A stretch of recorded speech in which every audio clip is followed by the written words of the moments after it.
to Historical Nights. Wherever you are, whatever the hour, this space is for you. A quiet place, far from urgency. A space where history unfolds not with thunder, but with a gentle murmur. Tonight, we drift into the twilight of a man's life. A man whose name once echoed through palaces and battlefields, through the salons of Paris and the icy winds of Moscow. Napoleon Bonaparte, emperor, general, exile. But this is not a tale of conquests or coronations.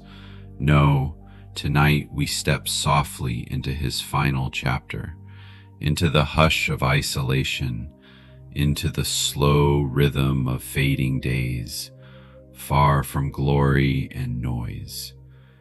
Tonight is not about the roar of crowds or the clash of empires, but about silences, about reflection, about the soft sounds of memory settling in like dust on an old coat.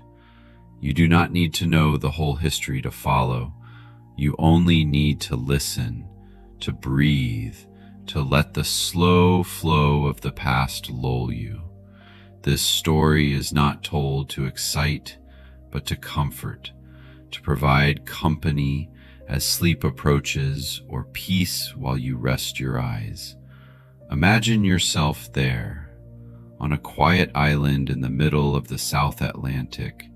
The wind is constant and the ocean stretches endlessly in every direction. The scent of salt and moss drifts through the air. Far from the world, far from war, far from France, there is a house. A man once called emperor lives inside it, and this is where we begin, in the stillness, in the final days of Napoleon. Imagine, if you will, the vastness of the Atlantic Ocean, stretching endlessly around you.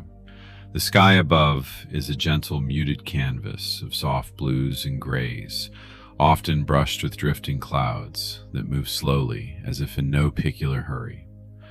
Beneath your feet lies Saint Helena, a remote and rugged island shaped by ancient volcanic forces and weathered by countless storms. Here, nature's quiet rhythms govern the lives of those who call it home. The island's landscape is a tapestry of contrasts. In some places, jagged cliffs rise sharply, their stone faces worn smooth by the constant caress of salty sea spray. These cliffs stand sentinel against the restless ocean, the waves below endlessly folding and unfolding like a lullaby whispered to the shore.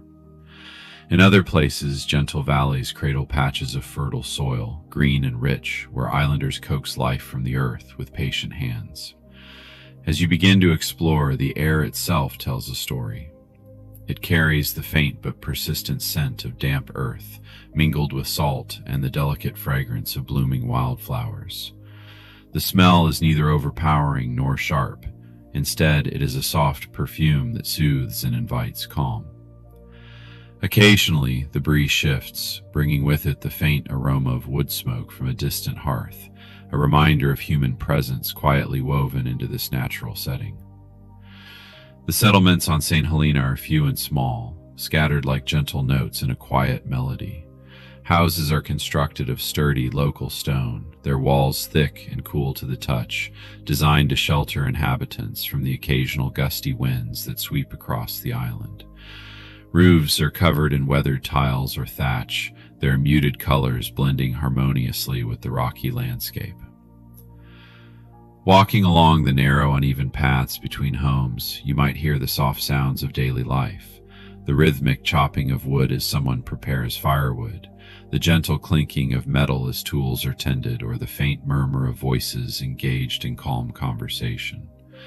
These sounds blend seamlessly with the natural soundtrack of the island, the rustling of leaves in the breeze, the distant call of seabirds, and the constant, soothing rhythm of waves meeting shore. In the gardens surrounding many homes, you can imagine the careful tending of plants.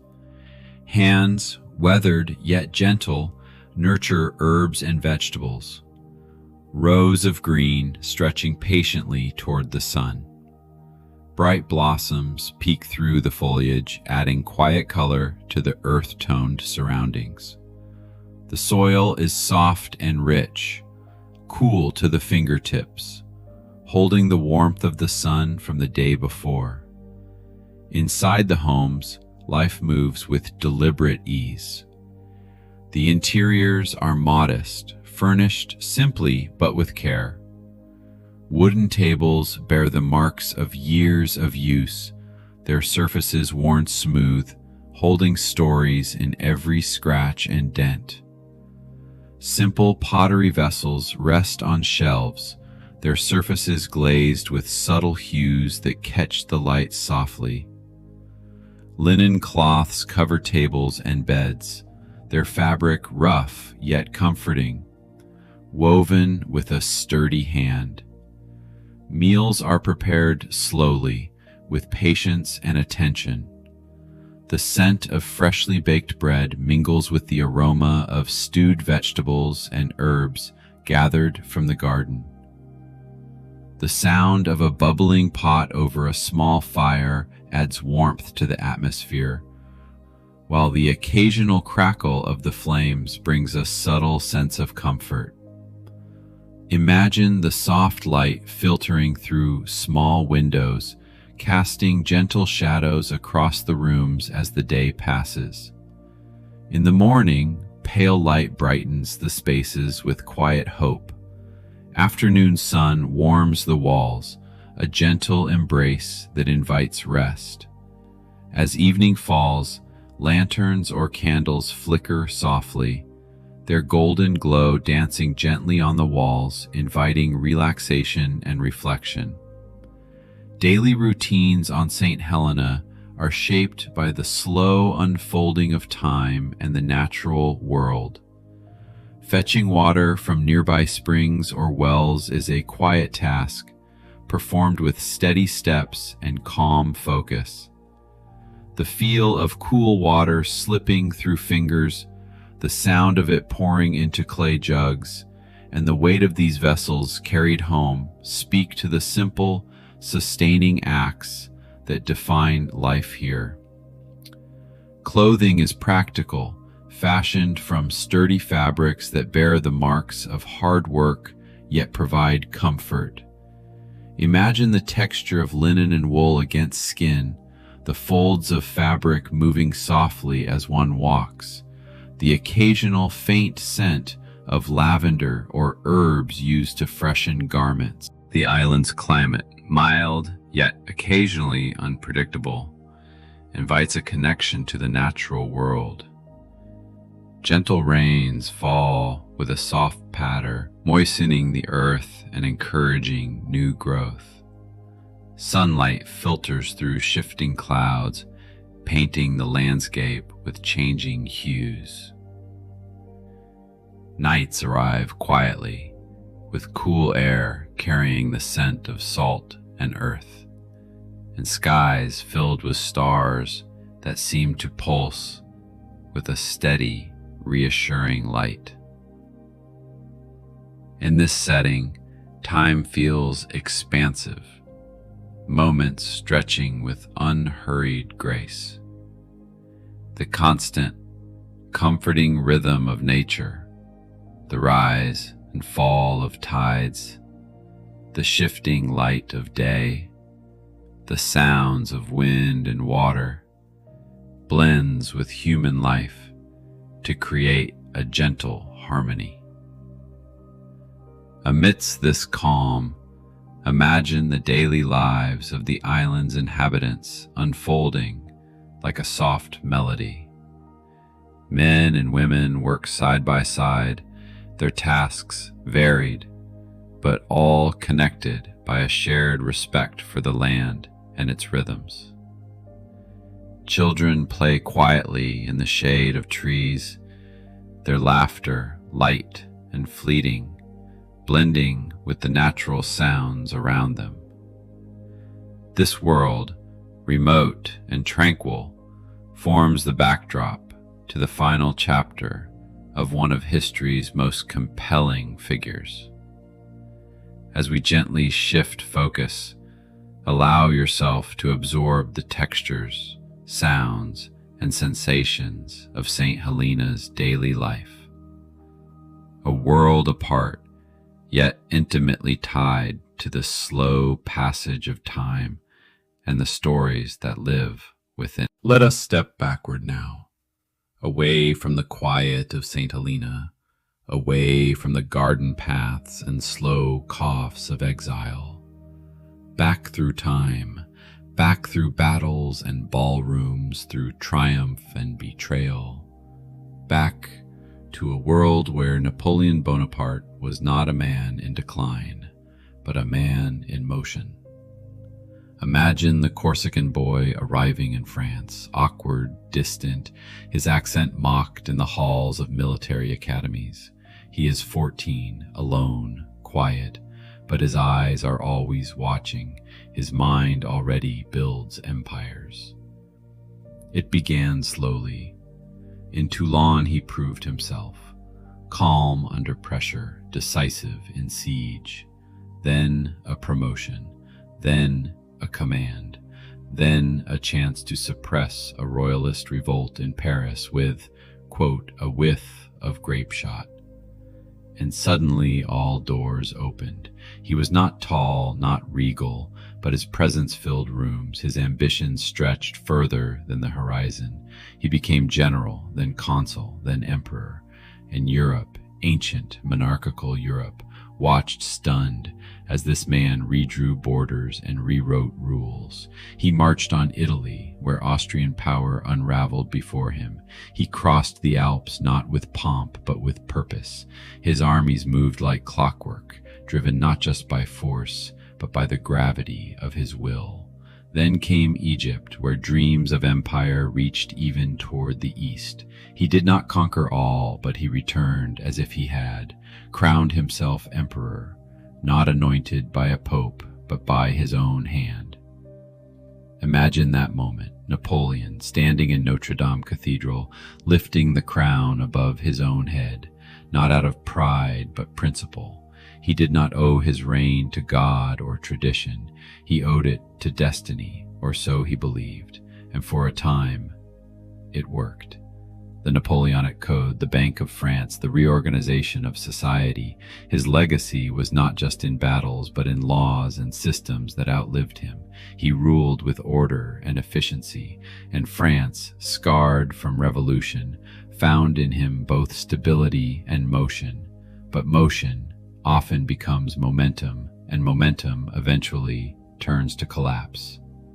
First came Spain, a land that refused to be ruled. Then the long war with Britain, the rising tension with Russia, the weariness of France itself. His victories became more costly, his soldiers younger, his enemies more coordinated. Then came the Russian campaign. Imagine a column of hundreds of thousands marching east under wide skies and bitter stars, then snow, then hunger, then silence. The great army that crossed the Niemen in June returned as ghosts in December. Thousands froze, thousands starved, few spoke, fewer survived. Napoleon returned, but the world had changed. Allies turned, coalitions formed, battles grew closer to home. Leipzig, Paris, abdication, then Elba. Even there, in exile, he ruled, over a tiny island, as if rehearsing his fall. He reformed its roads, its agriculture, its administration, always planning, always watching. Then, the escape. He returned to France not with an army, but alone. Yet, when the royal troops met him, they did not fire. They embraced him. The 100 days began, but it would be brief. At Waterloo, destiny wavered. Mud, delay, miscommunication, and the iron steadiness of the Duke of Wellington. The final defeat. This time, there would be no second exile to comfort. This time he would be sent to the ends of the earth. And so, the man who once commanded Europe found himself on a rocky island in the South Atlantic, far from maps, far from power, far from everything. His final years had begun, but even there, he remained Napoleon. Now, let us turn our gaze from Napoleon to the island itself. Saint Helena, a name not etched in glory but in quietness, an isolated dot in the South Atlantic, rugged, ancient, shaped by wind and volcanic fire. Nearly halfway between South America and Africa, a place so remote, so difficult to reach, it was chosen for precisely that reason. It was to be a prison not with walls, but with waves. Imagine the journey there, a voyage of weeks, perhaps months. The sea stretching endlessly in every direction, the sails whispering overhead, the creak of wooden decks, the sound of ocean foam slapping against the hull, until finally a speck on the horizon becomes land. Rising suddenly, steeply from the ocean, black cliffs, green interior, shrouded in mist. Saint Helena greeted its visitors not with celebration but with stillness. The island was a contradiction, lush and barren, fertile and wild. There were pockets of beauty, bamboo groves, fern-filled valleys, shaded ravines alive with birdsong, but elsewhere only wind-scoured rocks, salt-stiff grass, and a relentless grayness that wore down even the proud. It was a British colony, governed carefully, its garrison alert and instructed never to relax. After all, their charge was no ordinary prisoner. Soldiers were stationed across the coast, on high cliffs and in narrow trails, ensuring no escape. British ships patrolled the waters. Messages in and out were scrutinized. It was an empire's way of building a cage out of distance. But beneath that cage, life still unfolded. There were settlers, British administrators, sailors, freed slaves, Chinese laborers. The island's population was a patchwork of cultures and stories, mostly unnoticed in Napoleon's chronicles. They grew yams and taro, raised goats, tended small gardens. They lived not for conquest, but survival. Children played in shallow ravines and narrow streets. Women gathered herbs from the hills. Men fished from jagged rocks, battling the spray of cold ocean water. And yet, despite the quiet, Saint Helena held its own mysteries. It was volcanic in origin. The very soil breathed remnants of ancient fire. The jagged cliffs, sometimes as high as cathedrals, carried stories of geologic violence and patience. The island was home to species found nowhere else, birds and plants that had adapted to the peculiar isolation of the place, a rare flightless rail, ferns as tall as men, a rhythm of life both fragile and deeply resilient. Even Napoleon, who was not a lover of nature, found moments of uneasy appreciation. He would often visit a place called the Geranium Valley, a soft ravine hidden among the hills, named for the wildflowers that bloomed there in damp bursts of color. He would stand beneath the trees, silent, listening not for politics, not for power, but perhaps, for once, just the sound of the wind through leaves. The island also bore the marks of colonial history. Long before Napoleon arrived, the Portuguese, Dutch, and British had all claimed it. It was a stopping point for ships sailing to India, a way station for empires crossing oceans. The roads Napoleon walked had once borne the footsteps of merchants, explorers, and enslaved men in chains. The echoes of those lives lingered in the soil. And above all, the air itself seemed to remember. It held a kind of watchful silence, not heavy, but constant, as if the island itself was a witness, quiet, observing, recording. In exile, Napoleon became part of that silence. He moved through this world like a shadow of what he had been. He noticed small things now, the color of a bird's wing, the shape of clouds, the creak of floorboards in the night. Time slowed, memory stretched. Days passed without announcement, weeks melted into seasons, and through it all, Saint Helena watched. Not with judgment, just presence. A timeless island holding the final chapter of a man who once tried to reshape the world. As twilight deepened over Longwood House, a curious paradox lingered inside its damp walls. Here lived a man who had once commanded over half of Europe, now confined to a home smaller than many of the palaces he once slept in. He had stood before kings and humbled them, yet now he relied on others simply to bring him his slippers. In Saint Helena, Napoleon Bonaparte faced not just isolation, but a quiet reckoning. He was no longer a general, no longer an emperor. He was a presence. Those around him formed a strange court of exiles.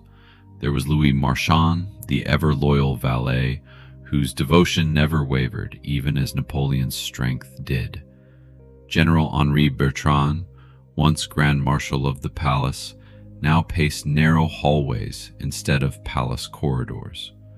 Bertrand's wife, Fanny, remained gracious in hardship, though the discomfort wore on her. Count Emmanuel de las Casas, who had once recorded the emperor's words with the zeal of a disciple, was eventually expelled by the British, but his memoirs survived. Imagine this circle, reduced, proud, tense. Their days passed in conversation and silence, in games of cards and long readings, in medical consultations and dictated histories. Politics seeped in slowly. Suspicion from the British governor, Sir Hudson Lowe, poisoned much of the environment. Lowe was meticulous, cautious, some would say petty. Napoleon resented him deeply. The two clashed often, though rarely face to face. It was a battle not of armies, but of paperwork and petty denials, of mail withheld, supplies delayed, requests denied. And within it all, Napoleon's health began to fade. Stomach pains persisted, his gait slowed, his skin grew paler. The imperial posture remained, but it drooped more often now, shoulders dipping between spasms of coughing. He suspected poisoning at times, though no proof would ever come. What is certain is that his body was failing, bit by bit, like an empire retreating from its borders. But his mind was a furnace. Each day he would dictate long passages to his companions, memories of Austerlitz, Jena, Friedland, musings on Alexander the Great, on Caesar, on the structure of civil codes. He wrote not to remember, but to shape memory itself, to cast his version of history in ink before others could rewrite it. He wanted the world to understand him as a reformer, not a tyrant, as a builder, not a destroyer. Even in decline, he was shaping his legacy. And yet, loneliness lingered. His son, Napoleon II, the King of Rome, was far away in Austria under the control of the Habsburgs. Letters from his former wife, Josephine, ceased when she passed in 1814. He asked about her often. Of all the women in his life, it was Josephine who remained fixed in his memory. He kept a lock of her hair until the very end. He also reflected on his enemies. He admired some, Wellington, grudgingly, Others he considered narrow, small-minded, products of old regimes he thought history would erase. But mostly, he reflected on himself. Imagine sitting in that quiet parlor as the emperor stared out into the wind-swept plains. You might hear him murmur about destiny or sigh over betrayal. You might hear nothing at all. He could be silent for hours. The island did not rush him, neither did time. There was no schedule, no court, no campaign, only the rhythm of breath and thought and fading. The once mighty Bonaparte lived now in between, the past behind, the world beyond, and the end approaching.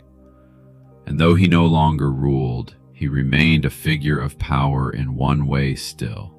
He ruled over memory, and memory, as we know, can last far longer than empires. Let us return once more to the beginning. Long before the uniforms, the horses, and the thrones, there was a boy. Not born in Paris or Rome, but on a small island in the Mediterranean, Corsica. Imagine the island in 1769, wild, rugged, bathed in sunlight and shadow. The mountains stand watch over narrow winding paths. Olive groves slope toward the sea. Goats clatter over stones. The air smells of salt, thyme, and wood smoke. It was here in the town of Ajaccio that Napoleon Bonaparte was born into a modest, noble family. Italian in heritage, Corsican in heart.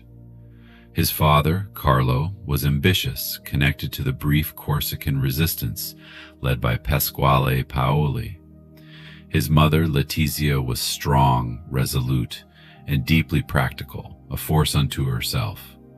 The Bonapartes were not wealthy, but they had position, enough to send young Napoleon to mainland France to be educated, enough to offer him a future beyond the island's shores, and yet Corsica never left him. He spoke Italian at home, Corsican in the streets, and only learned French in school, where his accent marked him as different. He was ridiculed, called names, treated as provincial. This shaped him. He developed a sense of being apart, of being alone in a world that didn't understand him. And from that solitude, a resolve was born. He read constantly, Julius Caesar, Plutarch, Machiavelli. He absorbed strategy, ambition, the idea that a man could rise not by birth, but by will. Even after he climbed the highest heights of power, he often remembered Corsica, the smell of the earth, the steep paths, the sense of honor bound to land and family. He once said, "My homeland is worth more to me than the throne of the world." It was a sentiment, perhaps romantic, perhaps political, but one that lingered. Corsica gave him his edge, his suspicion, his steel. It gave him ambition shaped not by grandeur, but by survival. He learned that no one would give him power. He would have to take it. And take it he did. Amid the swirl of politics and war, there were women. Not many by number, but significant by presence. They entered his life quietly. Some stayed, others left. All, in some way, shaped him. The first, and perhaps most enduring, was Josephine de Beauharnais. Imagine their first meetings. Napoleon, young general with burning ambition. Josephine, the graceful widow with connections, experience, and charm. She was older, elegant, poised, he awkward and intense. They married in 1796. While Napoleon was in Italy, waging his legendary campaigns, he wrote her letter after letter, desperate, poetic, sometimes jealous. His passion overwhelmed the page. She, by contrast, was more detached. Their relationship was marked by mismatched devotion, infidelities, and deep affection. Despite their distance, he never forgot her. Even after their divorce in 1810, when she could no longer provide an heir, he ensured she kept her title, her home, her dignity. She died just 4 years later, her memory lingering over his exile. Then came Marie Louise of Austria, the imperial bride. She was 19, he was 40. Their marriage was a political move, sealing an alliance with the Habsburgs. She bore him a son, Napoleon Francois, the King of Rome. For a moment, the dynasty seemed secure. But Marie Louise never joined him in exile. She stayed in Austria. Their son was taken from his name, raised as a Habsburg prince. Napoleon never saw him again. There were others, brief affairs, moments of connection, women who passed through his life as he passed through history. But few ever understood him, perhaps because he so rarely allowed himself to be understood. He admired beauty, intelligence, loyalty, but he trusted very few. In his final days, he spoke most often of Josephine, not of politics, not of power, but of her laughter, her perfume, her premium, and in that remembrance, perhaps we glimpse the most human part of him. As we near the close of this long, quiet journey, let us ask, what remains? Napoleon Bonaparte died on May 5th, 1821, at Longwood House. The official cause was stomach cancer. He was 51 years old. He was buried first on Saint Helena, beneath a simple gravestone marked with no name, only the word Napoleon. It was not until 1840, under King Louis Philippe, that his body was returned to France. With great ceremony, his remains were interred at Les Invalides in Paris. Even in death, he divided opinion. Some saw him as a tyrant, others as a genius. To some, he brought order after chaos. To others, he was the chaos itself. And yet, his legacy endures. The Napoleonic Code, a clear, secular legal system, still influences legal frameworks across Europe, Latin America, and beyond. His reforms in education, administration, and civil service laid the groundwork for modern state institutions. And militarily, his campaigns are still studied in academies around the world, not just for their brilliance, but for their boldness, for how one man's vision could shape entire continents. But perhaps more than laws or battles, Napoleon left us with a question. What does it mean to be great? Is greatness the accumulation of power, the reform of society, the force of will? Or is it something quieter, something that lingers not in empires but in memory? Even in sleep, his name stirs thoughts of destiny, pride, and fall. He remains not just a figure of history, but of mythology, a man who rose from obscurity, touched the stars, and fell to earth. And now, as you drift deeper into quietude, into that soft space between thought and dream, remember this: even emperors fade, but the sound of history never truly disappears. Now the story softens, the pace slows, the last candle flickers low. We have walked quietly beside an emperor, through palaces and battlefields, across oceans and into exile. We've seen him command thousands and fade into a room of quiet breath and slow hours. And now, with the hush of Saint Helena in our ears, we let him go.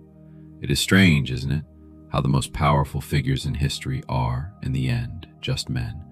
Not symbols, not marble statues, but men who tire, who grow old, who feel the chill of evening air and the heaviness of time.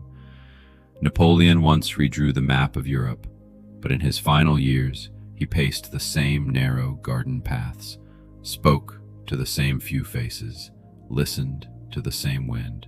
His world, once so vast, became small, measured in footsteps, teacups, and distant memories. And in that smallness, there is something deeply human. We all, in our own quiet ways, live within the rhythm of our days, some grand, some modest, but all fleeting, all woven with moments of solitude, of reflection, of looking back. Perhaps that's why stories like this comfort us, not because of their grandeur, but because of their stillness. Because in the soft echo of Napoleon's final days, we hear a gentle truth, that even those who shaped the world must one day release it. And so, tonight, as your eyes grow heavier, as the shadows lengthen around you, remember that the winds of Saint Helena still blow. Somewhere, a distant ocean still sighs against its shores, the willows still sway over a simple grave, and above it all, the stars remain, silent, eternal. Sleep now, traveler of time. You have walked long paths tonight. Let the past settle around you like a blanket. Let the hum of history become a lullaby. The world turns slowly, quietly, gently, and so should you. Good night.